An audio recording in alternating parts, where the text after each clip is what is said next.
हजारों साल पहले की बात है।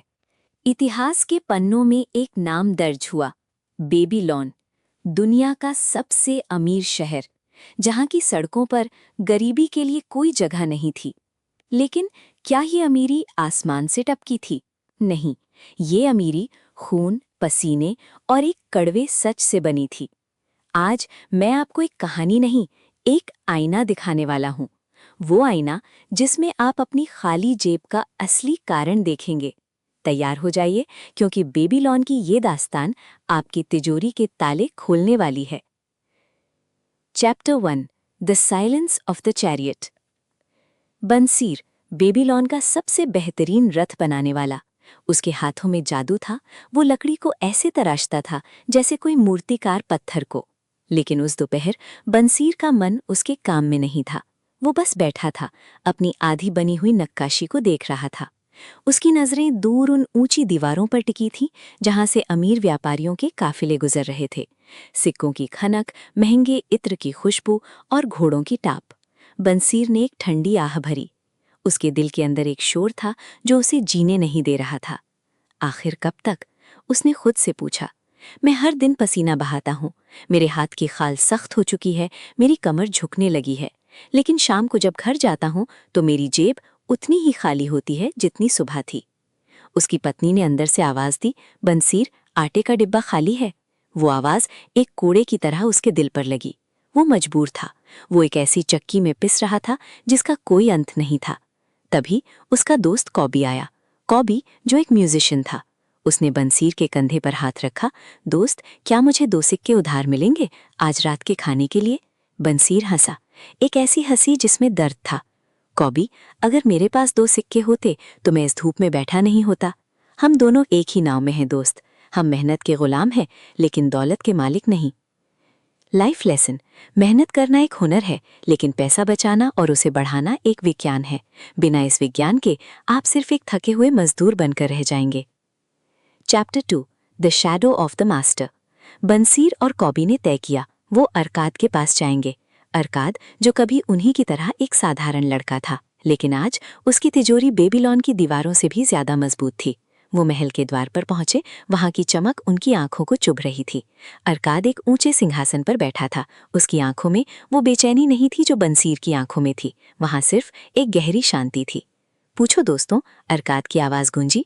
तुम्हारी सवाल तुम्हारी गरीबी की जंजीरें तोड़ सकते हैं। बंसीर ने अपना सिर झुकाया।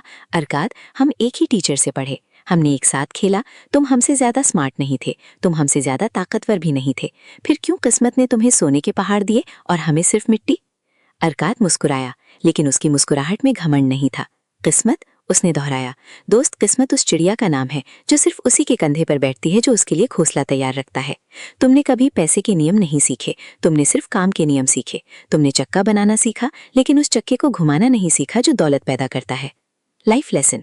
सफलता कोई एक्सीडेंट नहीं है, ये उन नियमों का नतीजा है जिन्हें आप या तो जानते हैं या अनदेखा कर देते हैं। Chapter 3, the secret of the scribe. Flashback. जवान अरकाद एक अंधेरे कमरे में बैठा है। हाथ में मिट्टी की पट्टी है। वो रात भर लिख रहा है। सामने अलगामिश बैठा है, एक बूढ़ा, सख्त और बेहद अमीर साहूकार। सालों पहले अरकाद ने कहना शुरू किया, मैं एक मामूली लेखक था। मैं दिन भर मिट्टी की पट्टियों पर कानून लिखता था।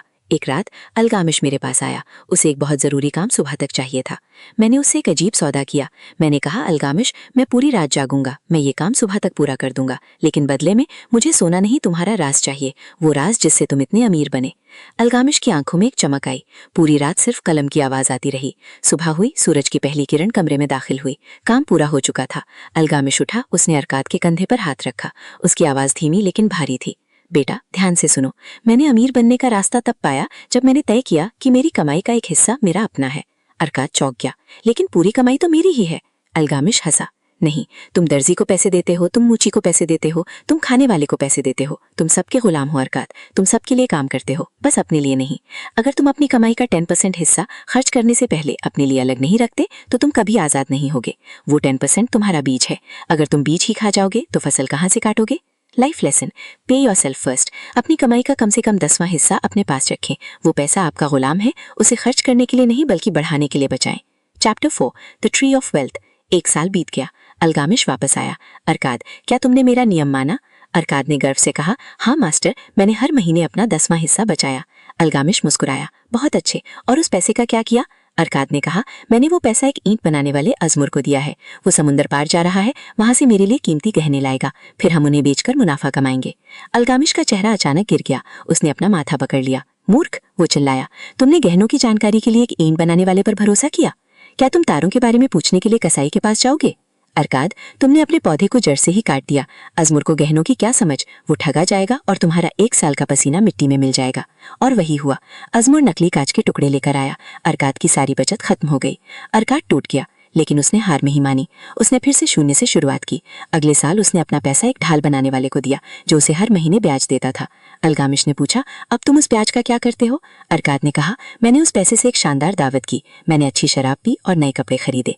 अल्गामिश फिर हंसा, तुम अभी भी नहीं समझे अरकाद, तुम अपने सोने के बच्चों को खा रहे हो। उन्हें अभी बड़ा होने दो, उन्हें और बच्चे पैदा करने दो। जब तुम्हारे पास सोने के गुलामों की एक बड़ी फौज होगी, तब तुम जितनी चाहो दावत करना।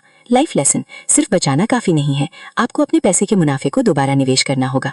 कंपाउंड इंटरेस्ट ही वो जादू है जो एक मजदूर को मालिक बनाता है। Chapter 5, the 7 cures for a lean purse. शहर के राजा ने अरकाद को बुलाया था।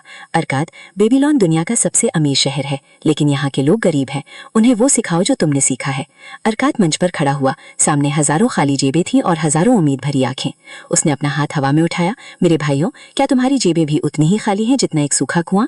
भीड़ में सन्नाटा छा गया। अरकाद ने मुस्कुराते हुए कहा, आज मैं तुम्हें 7 ऐसे इलाज दूंगा जो तुम्हारी खाली तिजोरी को सोने से लबालो भर देंगे। पहला इलाज, अपनी जेब को भारी करना शुरू करो। अगर तुम टोकरी में 10 अंडे डालो और रोज 9 निकालो तो क्या होगा? टोकरी एक दिन भर जाएगी। तुम्हारी कमाई के साथ भी यही करो। 10 सिक्के कमाओ तो सिर्फ 9 खर्च करो। दूसरा इलाज, अपने खर्चों को कंट्रोल करो। हमेशा याद रखना, हमारे जरूरी खर्चे हमेशा हमारी कमाई के बराबर बढ़ जाते हैं। अपनी जरूरतों और अपनी इच्छाओं के बीच एक लकीर खींचो। बजट बनाओ, वरना तुम्हारी कमाई एक ऐसी बाल्टी है जिसमें छेद है। तीसरा इलाज, अपने सोने को बढ़ाओ। बचाया हुआ पैसा सिर्फ एक शुरुआत है। असली अमीरी तब आती है जब वो पैसा बच्चे पैदा करता है। इन्वेस्टमेंट करो ताकि तुम्हारा पैसा सोते वक्त भी काम करे। भीड़ मंत्र मुक्त थी। अरकाद की आवाज किसी मंत्र की तरह गूंज रही थी। एक एक करके उसने 7 इलाज बताए। सुरक्षा, घर का मालिक होना, भविष्य की कमाई तय करना और अपनी स्किल्स को बढ़ाना। लाइफ लेसन, गरीबी कोई श्राप नहीं है, ये सिर्फ एक गलत आदत का नतीजा है। नियम बदलो, किस्मत अपने आप बदल जाएगी। Chapter 6, the goddess of luck. रात का समय। लोग एक अलाव के चारों ओर बैठे हैं। चर्चा गर्म है। एक आदमी चिल्ला रहा है कि अमीरी सिर्फ किस्मत का खेल है। अरकाद धीरे से अंधेरे से निकलकर रोशनी में आता है। किस्मत? अरकाद की आवाज ने बहस को शांत कर दिया। तुम जिसे किस्मत कहते हो वो एक शर्मीली दुल्हन की तरह है। एक जुआरी खड़ा हुआ। अरकाद, क्या जुए की मेज पर किस्मत नहीं होती? मैंने देखा है लोगों को रातों रात अमीर बनते हुए। अरकाद ने उसकी आंखों में देखा। दोस्त, जुए की मेज पर किस्मत नहीं, लालच बैठा होता है। वहां घर हमेशा जीतता है। सच्ची किस्मत यानी गॉडेस ऑफ लक उन लोगों के पास कभी नहीं जाती जो शॉर्टकट ढूंढते हैं। वो उनके पास जाती है जो तैयार खड़े हैं। सोचो, तुम्हारे पास एक जमीन खरीदने का मौका आया। कीमत कम थी, मुनाफा बड़ा था, लेकिन तुमने क्या किया? तुमने कहा कल देखूंगा, और कल कभी नहीं आया। अवसर यानी अपॉर्चुनिटी दरवाजे पर खड़ा था, तुमने उसे अंदर नहीं बुलाया। किस्मत सिर्फ एक चीज मांगती है, एक्शन। टालमटोल यानी प्रोक्रेस्टिनेशन वो दानव है जो तुम्हारी किस्मत को खा जाता है। जो इंसान मौके को पहचान कर उस पर झपट पड़ता है, दुनिया उसे लकी कहती है, लेकिन असल में उसने बस इंतजार करना छोड़ दिया था। लाइफ लेसन, किस्मत मेहनत का इनाम है। अवसर बार बार नहीं आते, जब वो आए तो बिना सोचे उन पर कब्जा कर लो। Chapter 7, the 5 laws of gold. Nomasir trial. Arkad ने अपने बेटे को आजाद कर दिया था। जाओ नोमासिर, 10 साल बाद आना। अगर तुम खुद को साबित कर पाए तो मेरी सारी दौलत तुम्हारी होगी, वरने मैं सब कुछ दान कर दूंगा। नोमासिर को लगा था अमीरी आसान है। उसने 1 साल में सारा सोना गवा दिया। गलत दोस्त, गलत निवेश और बेहिसाब फिजूल खर्ची। अब उसके पास न खाना था, न सर पर छत। कड़कड़ाती ठंड में उसने अपने पिता की दी हुई मिट्टी की पट्टी निकाली। उसने उसे अब तक हाथ भी नहीं लगाया था। उसने कांपते हाथों से उस पर लिखे सोने के 5 नियम पढ़े। पहला नियम, सोना उसके पास आता है जो 10% बचाता है। दूसरा नियम, सोना समझदार मालिक के लिए तेजी से बढ़ता है। तीसरा नियम, सोना विशेषज्ञों की सलाह पर टिकता है। नोमासिर की आंखों से आंसू गिर पड़े। पिताजी, मैं कितना बड़ा मूर्ख था। मैंने सोने की थैली को अपनी ताकत समझा, जबकि असली ताकत तो इन शब्दों में थी। उस रात नोमासिर ने रोना बंद किया। उसने मजदूरी शुरू की। उसने एक एक सिक्के को सहेज कर रखा। उसने विशेषज्ञों से बात की और धीरे धीरे एक व्यापार खड़ा किया। जब वो 10 साल बाद लौटा तो उसके पास सोने की 3 थैलियां थीं, पर उससे भी बड़ी चीज उसके पास थी, अनुभव। लाइफ लेसन, दौलत आपको सुख दे सकती है, लेकिन विजडम आपको दौलतमंद बनाए रख सकती है। बिना ज्ञान के पैसा एक बोझ है। Chapter 8, the gold land of Babylon. Babylon के बाजारों में एक नाम बहुत मशहूर था, माथन। वो लोगों को सोना उधार देता था। एक दिन रॉडन उसके पास आया। माथन, मुझे राजा ने इनाम में 50 सोने के सिक्के दिए हैं। मेरी बहन चाहती है कि मैं ये पैसे उसके पति को दे दूं ताकि वो व्यापार कर सके। क्या मुझे ये करना चाहिए? माथन ने अपनी चश्मा उतारा। रॉडन, क्या तुम उस इंसान को अपनी तलवार दोगे जिसे लड़ना नहीं आता? शायद नहीं, क्योंकि वो तलवार भी गवा देगा और अपनी जान भी। सोना उधार देना एक कला है। अगर तुम किसी की मदद करना चाहते हो तो ऐसे करो कि उसका बोझ तुम्हारे ऊपर ना आ जाए। अगर तुम्हारी बहन का पति मेहनती नहीं है तो तुम उसे पैसे नहीं, अपनी बर्बादी दे रहे हो। हमेशा याद रखना, कर्ज एक दोधारी तलवार है। अगर ये व्यापार के लिए लिया जाए तो ये तरक्की है, अगर ये दिखावे के लिए लिया जाए तो ये गले की फांसी है। अपने सोने की रक्षा वैसे ही करो जैसे एक योद्धा अपने किले की करता है। लाइफ लेसन, मदद जरूर करो लेकिन अपनी सुरक्षा की कीमत पर नहीं। पैसे का निवेश भावनाओं के आधार पर नहीं बल्कि लॉजिक के आधार पर होना चाहिए। Chapter 9, the walls of Babylon, the shield. हवा में डर था। दुश्मन की तलवारें दीवारों से टकरा रही थीं, लेकिन बेबीलोन के लोग सो रहे थे। क्यों? क्योंकि उन्हें अपनी दीवारों पर भरोसा था। हजारों सालों से ये दीवारें अड़िग खड़ी थीं। इन्होंने ना जाने कितने हमले झेले, कितनी बारिशें देखी, लेकिन ये कभी नहीं गिरी। अरकाद ने बालकनी से नीचे देखते हुए कहा, बंसीर, ये दीवारें सिर्फ ईंट और पत्थर नहीं है, ये सुरक्षा का प्रतीक है। जैसे ये दीवारें शहर को बचाती हैं, वैसे ही